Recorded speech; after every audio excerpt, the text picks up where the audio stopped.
हमारे प्रधानमंत्री नरेंद्र मोदी जी दिल्ली बुलाए मेरे को। मैं दिल्ली गए और प्रधानमंत्री को मैंने पूरा पेन पॉइंट्स बताए कि मैं बंगाल को ओल्ड एज होम नहीं बनाना चाहता हूं। मैं बंगाल को और बंगाल यूथ को उसका जिंदगी बनना चाहता है। ये मेरा सपना है कि बंगाल का यूथ ब्रेन ड्रेन नहीं हो, दूसरे शहर नहीं जाए, दूसरे कंट्री नहीं जाए। बंगाल को अपना देश के लड़का और लड़की को बंगाल में बनाना चाहते हैं। बंगाल का नाम देश में और दुनिया में बनाना चाहता हूं और इसके लिए मैं प्रधानमंत्री नरेंद्र मोदी जी को धन्यवाद कहना चाहता हूं।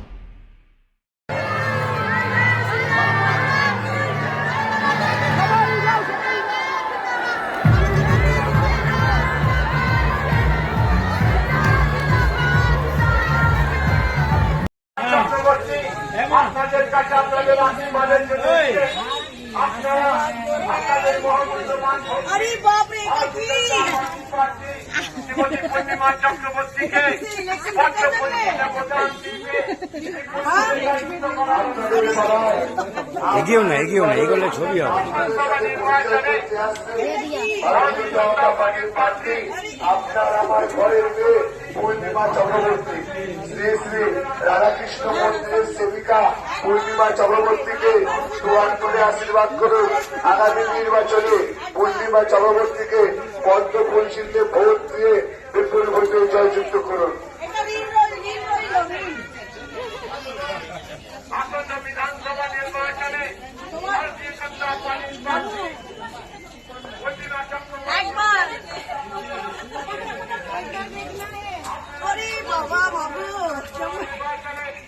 এই অঞ্চল থেকে জেতার জন্য বিজেপি বিজেপি জিন্দাবাদ জিন্দাবাদ জিন্দাবাদ বিজেপি বিজেপি বিজেপি জিন্দাবাদ জিন্দাবাদ জিন্দাবাদ বিজেপি বিজেপি জিন্দাবাদ জিন্দাবাদ ইলেকশন লড়া জেতার জন্য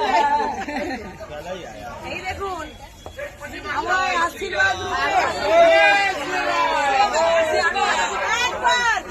একবার সুযোগ দেবে সমাজের সেবা করার একবার সুযোগ দেবে ছেলে মেয়ে ভবিষ্যৎ উন্নয়ন করার একবার সুযোগ দেবে।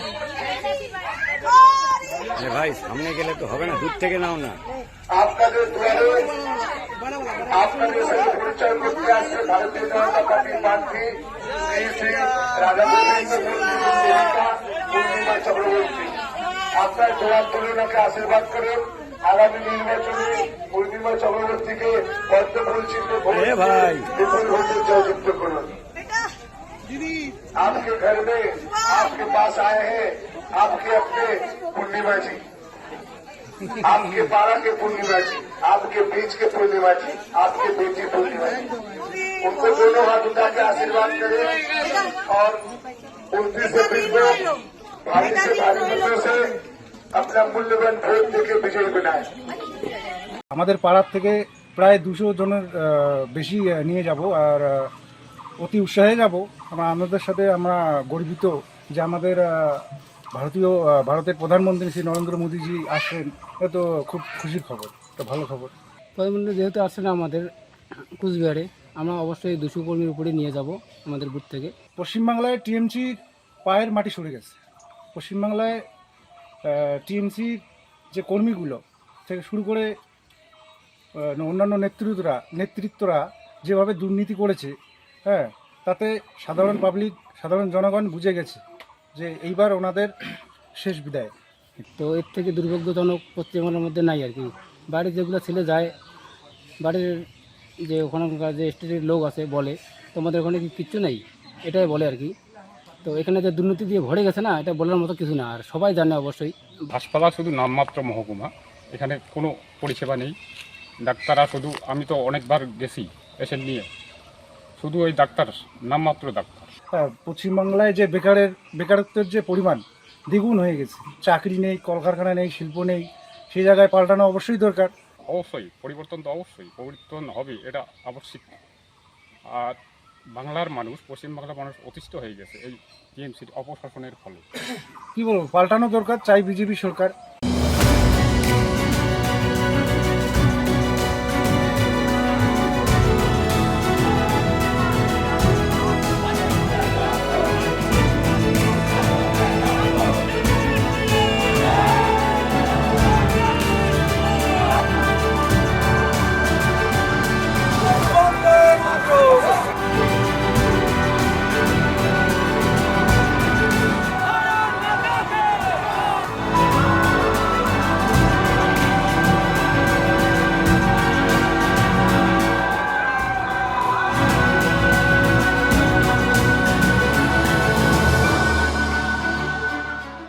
খুঁজে পেলেন। কিন্তু হে বন্ধু, সিপিআইএমের বন্ধুদের জিজ্ঞেস করি, 1984 সাল ভারতবর্ষে যেদিন কম্পিউটার ওয়েলকাম হলো, সেদিন এই কলকাতার পশ্চিমবাংলার বুকে এই কম্পিউটার লঞ্চ করেছিল। কিন্তু আমরা কি দেখেছিলাম সেদিন? বুদ্ধ বাচ্চার DYFI নেতা তিনি বলছেন কম্পিউটার গো ব্যাক, কম্পিউটার বেকার সৃষ্টির যন্ত্র, কম্পিউটার জ্বালিয়ে দাও, কম্পিউটার পুড়িয়ে দাও। আর 2000 সালে এসে আপনি আইটি ইন্ডাস্ট্রির কথা ভাবলেন। তাই আমার পশ্চিমবাংলার জনগণ আর আইটিতে আমাদের এখানকার ছেলে মেয়েকে ব্যাঙ্গালোরে পাড়ি দিতে হচ্ছে। আজকে পশ্চিমবাংলার এহেন পরিস্থিতি, অর্থাৎ সর্বদিক থেকে যদি আমরা লক্ষ্য করি, তাহলে আমরা যেন মিনি বাসের কন্ডাক্টরে রূপান্তরিত হয়েছি, আমরা প্যাসেঞ্জারে রূপান্তরিত হয়েছি। আপনারা মিনি বাসে উঠলে কি দেখেন? কন্ডাক্টর বলে না পেছনের দিকে এগিয়ে যাও, পেছনের দিকে এগিয়ে যাও, পেছনের দিকে এগিয়ে যাও। অর্থাৎ আমরা এখানে শিল্প, শিক্ষা, স্বাস্থ্য সব যেন ওই প্যাসেঞ্জারের মতো। আর আমাদের সরকারের কন্ডাক্টর বলছে পেছনের দিকে এগিয়ে যাও, পেছনের দিকে এগিয়ে যাও, পেছনের দিকে এগিয়ে যাও। আমরা সর্বদিক থেকে পেছনের দিকে চলে গিয়েছি। তাতেই কিন্তু আমাদের আরো ভয় ছিল না, কিন্তু নতুন ভয় আমদানি করেছে মুখ্যমন্ত্রী। একাধারে তিনি কবি, একাধারে তিনি দার্শনিক, একাধারে সর্বশক্তিমান। তাকে দেখে নাকি আর্মিরা 200 জন আর্মিও পালিয়ে যায়। এ রাজ্যের মুখ্যমন্ত্রী তিনি বলছেন নাকি বঙ্কিমচন্দ্রের বন্দে মাতরম নিয়ে কথা বলছেন, বাঙালি বাঙালি করে চিৎকার করছেন, রবীন্দ্রনাথ নিয়ে কথা বলছেন। বঙ্কিমচন্দ্রের কথা বলতে আমরা কম চাই। আনন্দমঠের ইতিহাস আমাদের জানা, লোক রহস্য উপন্যাস আমরা পড়েছি। আমরা কিন্তু বঙ্কিমচন্দ্রের ওই বন্দে মাতরম 1937 সালের পর্যালোচনা করতে পারি, কিন্তু সে সময় এখানে নেই। কিন্তু রবীন্দ্রনাথকে যদি সব থেকে বেশি কেউ চ্যালেঞ্জ জানিয়েছেন, তার নাম মমতা বন্দ্যোপাধ্যায়। রবীন্দ্রনাথের গীতাঞ্জলিকে চ্যালেঞ্জ জানিয়ে তিনি তৈরি করেছেন কথাঞ্জলি। ক্লাস 7-8 ছেলেমেয়েরা পড়ছে, এপাং ওপাং ঝপাং, আমরা সবাই ড্যাং ড্যাং। এ কোন রাজ্যের মধ্যে আমরা অবস্থান করছি? এ রাজ্যের মুখ্যমন্ত্রী তিনি রবীন্দ্রনাথকে চ্যালেঞ্জ জানিয়েছে। আর আজ সুরাবদ্দির আওয়াজ উত্থাপিত হচ্ছে। আজকে দাঁড়িয়ে বলছে যদি আমি চাই না, তাহলে ওই ছোট্ট পার্সেন্টের ইঙ্গিতি কাফি বলছে মুসলমানদেরকে তিনি লেলিয়ে দেবেন, হিন্দুদের নাকি নিধন করে দেবেন। মুসলমানদের ভাবতে হবে তারা কি গুন্ডা, তারা কি মস্তান? আরে মুসলমান আপনাদের আজ কোথায় হাজির করেছে? ঈদের নামাজ পড়ছে, সেখানে আমরা দেখতে পাচ্ছি ঈদের নামাজে কখনো রাজনীতির বক্তব্য তো আসার কথা নয়।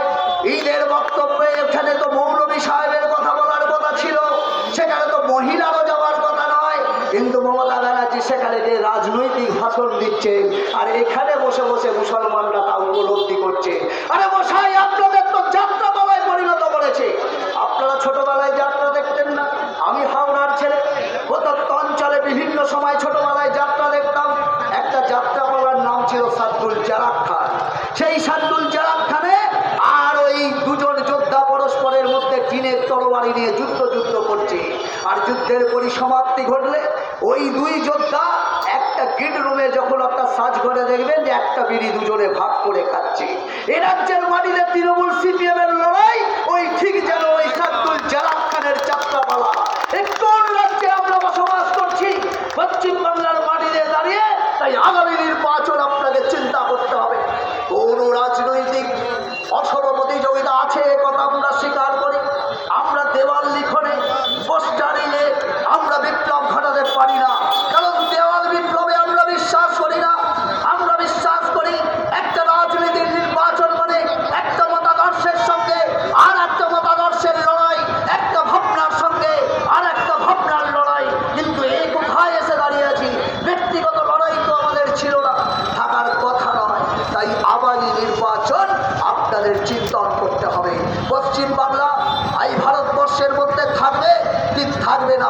আপনার ছেলের ভবিষ্যৎ সুরক্ষিত হবে কি হবে না, নারীর সম্ভ্রম রক্ষিত হবে কি হবে না। কারণ এই রাজ্যের মুখ্যমন্ত্রী আজ এক নতুন অভিনবত্ব জারি করেছে। তিনি নারী নারী বলে নিজেকে চিৎকার করেন, কিন্তু এই রাজ্যে আমরা কি দেখছি? হোশিয়ারি প্রোডাক্ট ছিল না নবাব গেঞ্জি জানিয়া, তারা কি বিজ্ঞাপন দিত? নবাব কিনলে আরাম ফ্রি।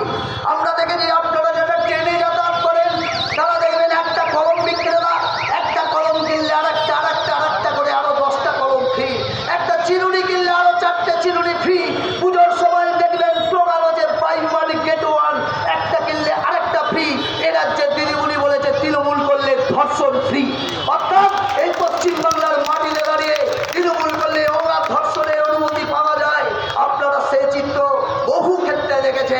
তাই এই রাজ্যের নারীর সম্ভ্রম রক্ষা করবার জন্য ন্যাশনাল ক্রাইম রিপোর্ট ছেড়ে দিন। কারণ 70% হচ্ছে আমাদের এখানকার অপরাধ, সেটা এখানকার সে থানা তারা রেজিস্টার করে না। আর তার ফলে এই যে তথ্য, সেই তথ্য দিল্লিতে প্রেরণ করা হয়। তার উপর ভিত্তি করে ন্যাশনাল ক্রাইম রিপোর্টে আমরা এখানে একটা উল্লেখযোগ্য জায়গা দখল করি। তাই বন্ধু, ওদিকে চাইবার কোনো দরকার নেই। তাই আমাদের সার্বিক উন্নয়নের প্রশ্নে, পশ্চিমবাংলার হৃত গৌরব পুনরুদ্ধারের প্রশ্নে আগামী নির্বাচনে আপনাদের পদ্মফুল চিহ্নে ভোট দেওয়ার আহ্বান জানাই। আর যাওয়ার আগে শুধু বলে দিয়ে যাই, বিদ্রোহীর অনুক্রান্ত আমি সেই দিন হব শান্ত, যেদিন উৎপীড়িতের কন্দন আকাশে বাতাসে ধরিবে না, অত্যাচারীর ঘর প্রতিপান ভীম রণভূমে রণিবে না। আমি সেই দিন হব শান্ত। জয় হিন্দ, বন্দে মাতরম, ভারত মাতার জয়।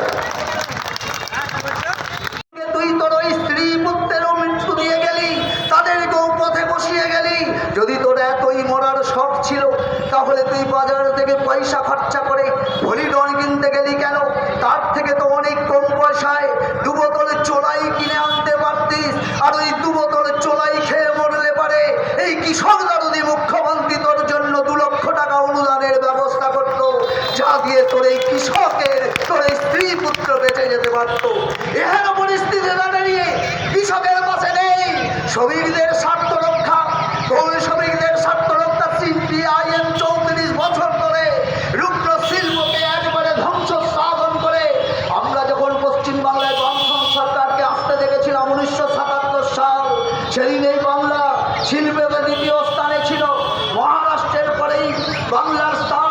সুদীর্ঘ 34 বছর ধরে শাসন ক্ষমতায় আসীন হবার পরে গন্ধা বিপ্লবের মধ্য দিয়ে তারা এই রাজ্যে আর শিল্পকে তারা পেছনের দিকে নিয়ে গিয়েছে। শাস্তেই তথেই বছর। আর এ রাজ্যের বর্তমান সরকার তারা এসে কি বলল যে আমরা ওই অনুমতি দেখাচ্ছেন। তৃণমূলের চোরগুলো যখন মিছিল মিটিং করে, কার কাছ থেকে অনুমতি নেয়?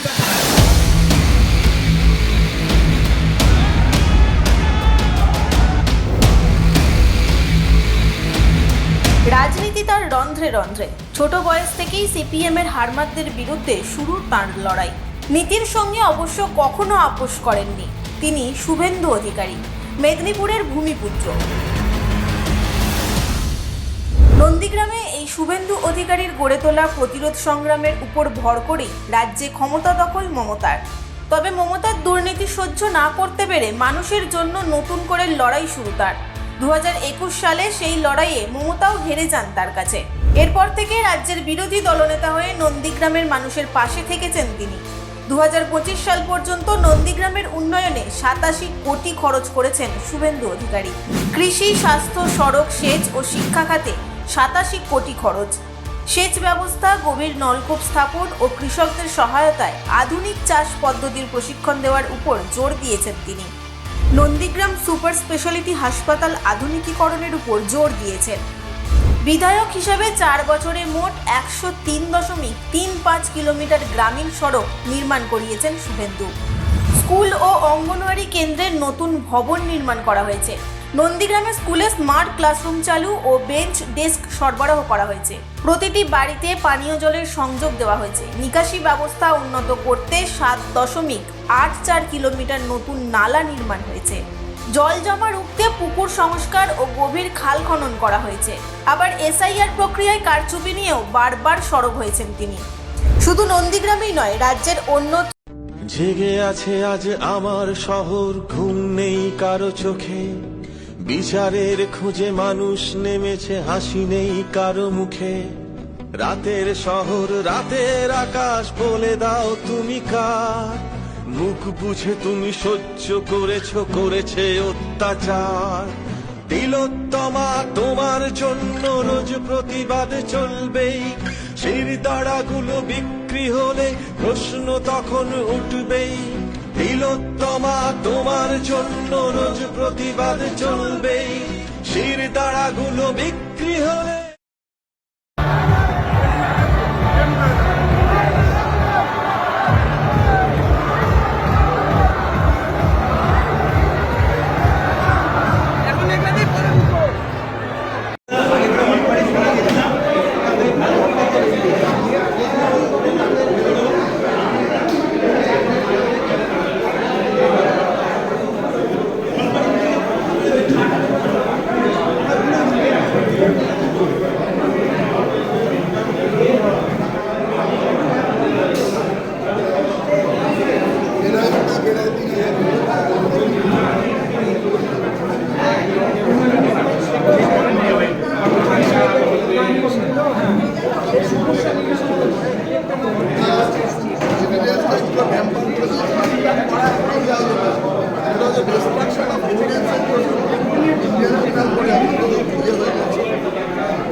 আপনি সব কলকাতার এই দাদা